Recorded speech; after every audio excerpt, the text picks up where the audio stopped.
Hello student.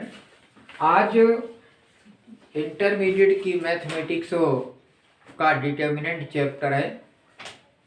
उस दिन हमने बताया था मैट्रिक्स का भी क्वेश्चन बोर्ड परीक्षा में पूछा जाता है। उसी तरीके से डिटर्मिनेंट का भी चैप्टर बोर्ड परीक्षा में पूछा जाता है। ये भी टॉपिक उतनी ही इम्पोर्टेंट है जितनी आव्यूह के। तो उस दिन हमने मैट्रिक्स और आव्यूह और सारणिक में हमने अंतर बताया था। आज हम सारणिक की पुनः डेफिनेशन देखते हैं कि सारणिक हम किसे कहेंगे। n कोटि के प्रत्येक वर्ग आव्यूह, n कोटि के प्रत्येक वर्ग आव्यूह, मान लो a बराबर aij को एक व्यंजक या एक संख्या द्वारा हम संबंधित करते हैं, जिसे सारणिक कहते हैं, यानी डिटर्मिनेंट कहते हैं। एक संख्या द्वारा संबंधित कर सकते हैं जिसे वर्ग आव्यूह या सारणिक कहते हैं। आव्यूह एक को सारणिक के रूप में हम या तो इस चिन्ह के द्वारा प्रकट करते हैं, त्रिभुज आकार, या फिर डिटर्मिनेंट ए यानी डेट ए लिखते हैं, या फिर हम इसे डिटर्मिनेंट ए से निरूपित करते हैं।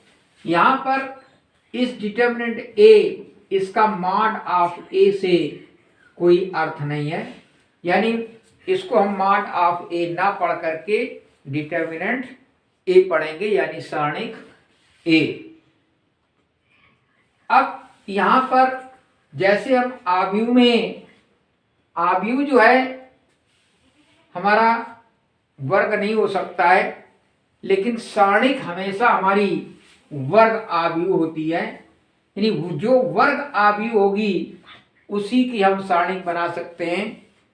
जो इसके कोटि होती है, जैसे n कोटि, इसका मतलब है कि n कोटि का मतलब n कॉलम और n हमारे रोज हैं, यानी m हमारी पंक्तियां हैं तथा n ही हमारे कॉलम हैं, तभी वो एक वर्ग आव्यूह कहलाएगा।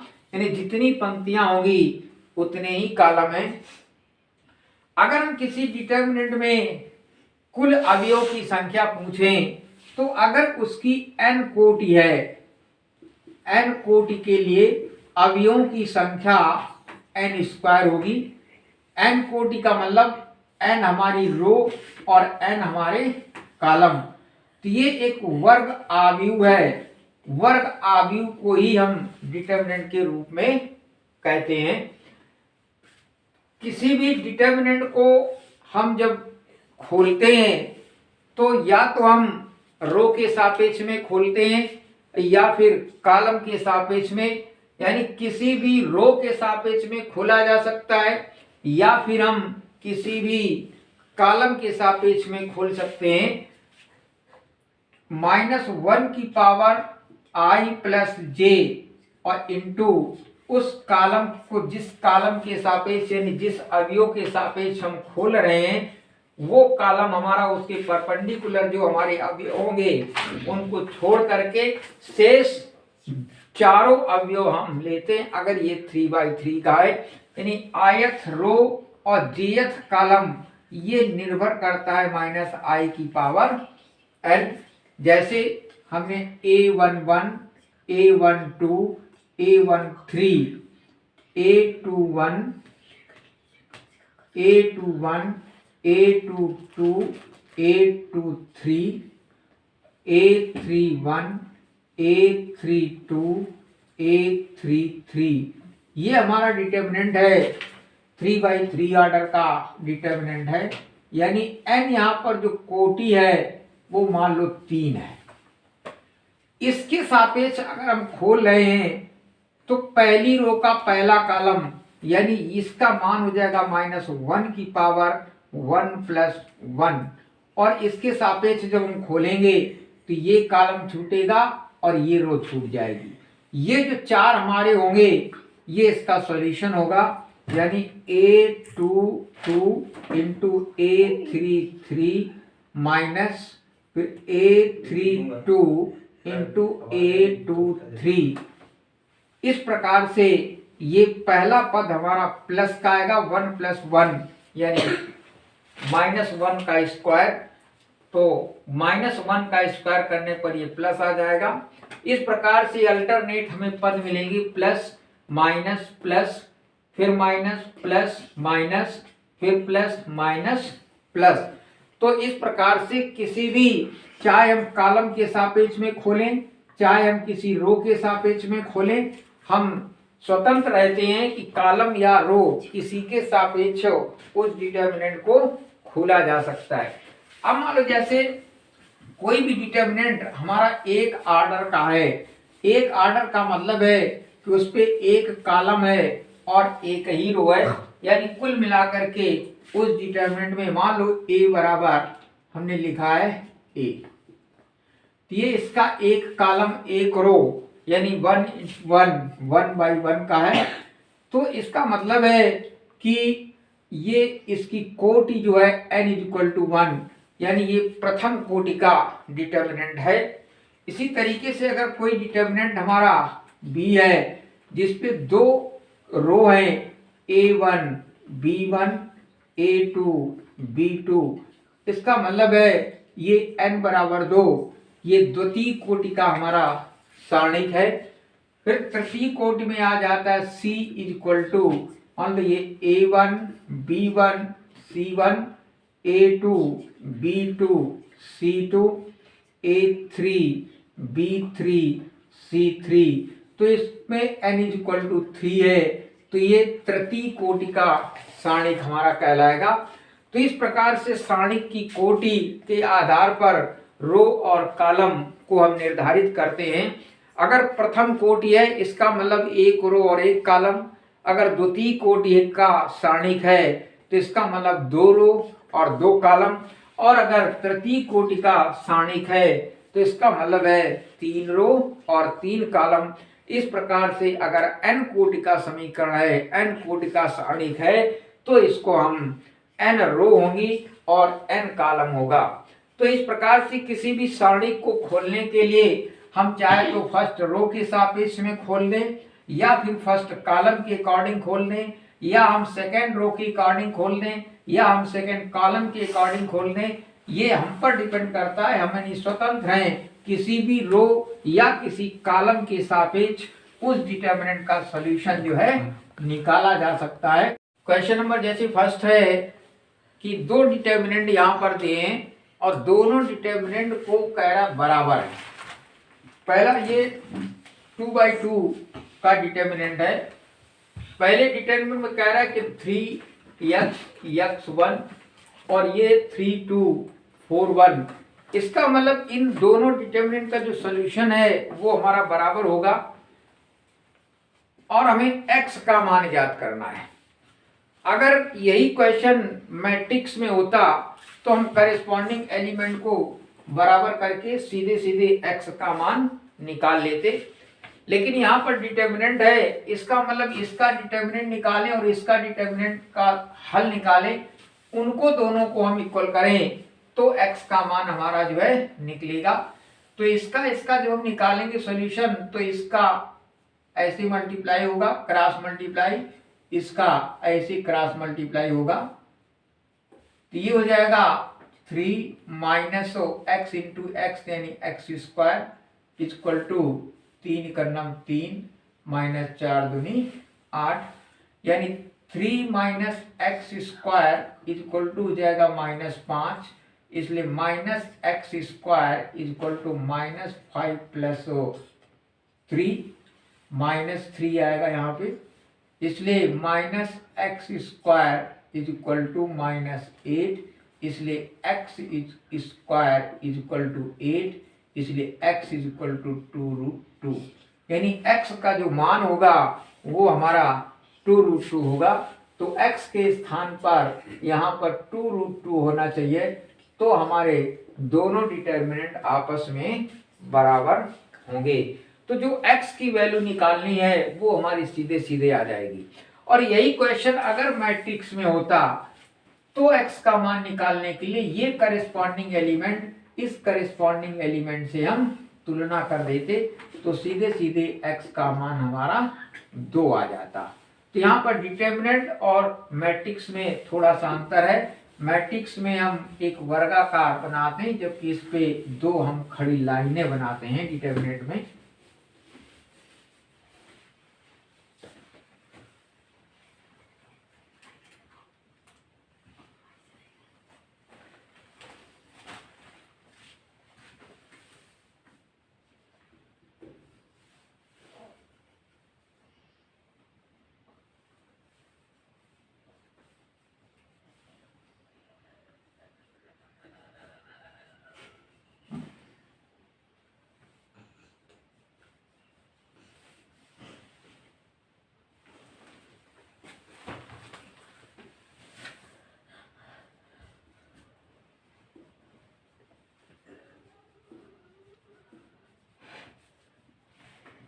अब प्रश्न नंबर 2 देखिए, ये 3x3 ऑर्डर का डिटर्मिनेंट दिया हुआ है। कह रहा इस डिटर्मिनेंट का मान ज्ञात कीजिए, यानी हमें डिटर्मिनेंट का सॉल्यूशन ज्ञात करना है। अभी हमने बताया चाहे तो हम फर्स्ट रो के सापेक्ष या सेकंड रो या थर्ड रो या फर्स्ट कॉलम सेकंड कॉलम या थर्ड कॉलम के अकॉर्डिंग हम इसको खोल सकते हैं।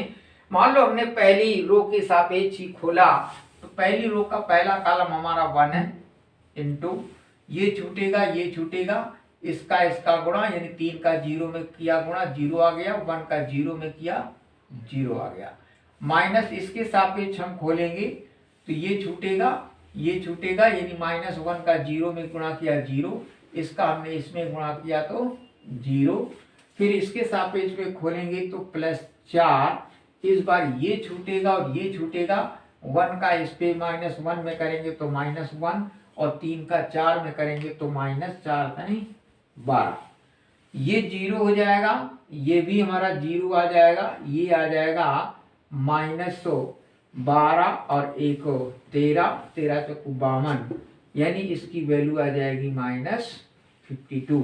ये हमारा सॉल्यूशन इस डिटर्मिनेंट का आ जाएगा।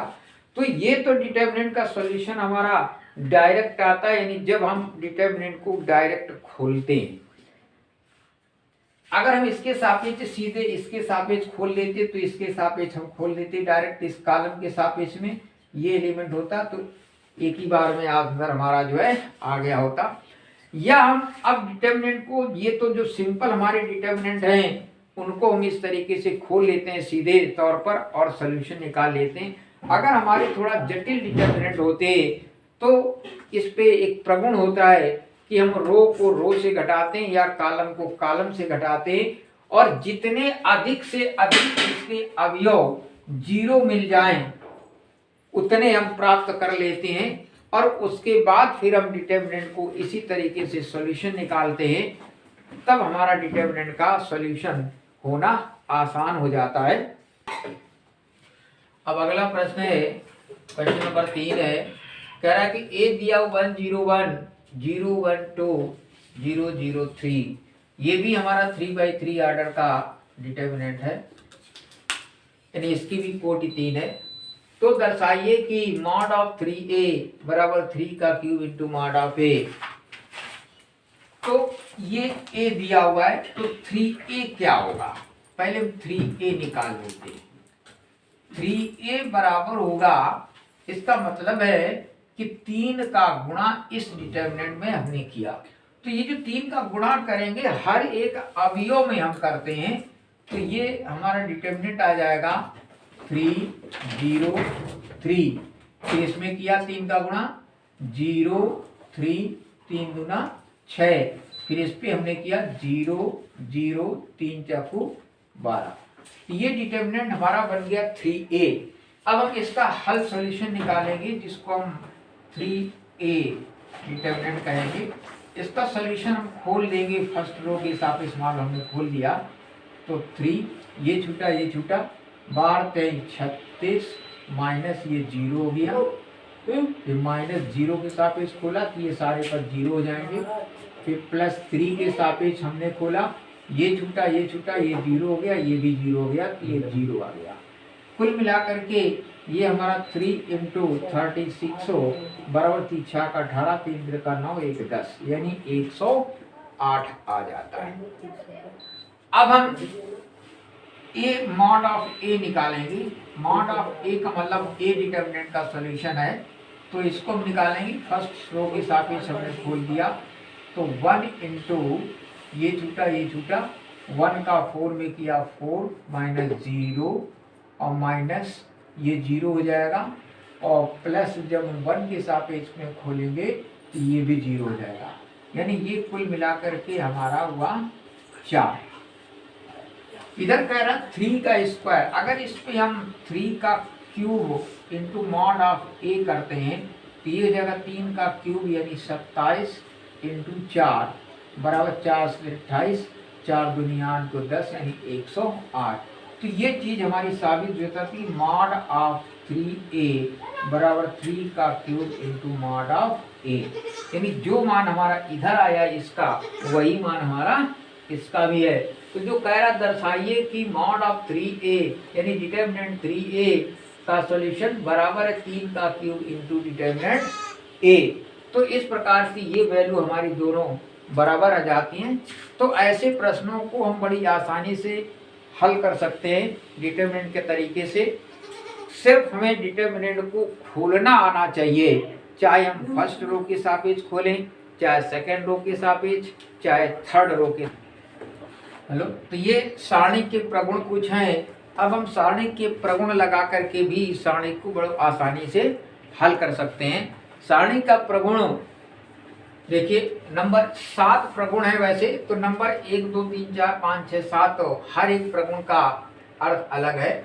तो सारणी का पहला प्रगुण जो है कहता है यदि किसी सारणी के रो को कॉलम में या कॉलम को रो में, किसी सारणी के कॉलम को रो में या रो को कॉलम में अगर परिवर्तित किया जाए तो इसके सारणी के मान में कोई परिवर्तन नहीं होता है। ये प्रगुण नंबर हमारा 1 है। यानी अगर कॉलम को रो में बदल देंगे और रो को कॉलम में तो सारणी के मान में कोई परिवर्तन नहीं होगा।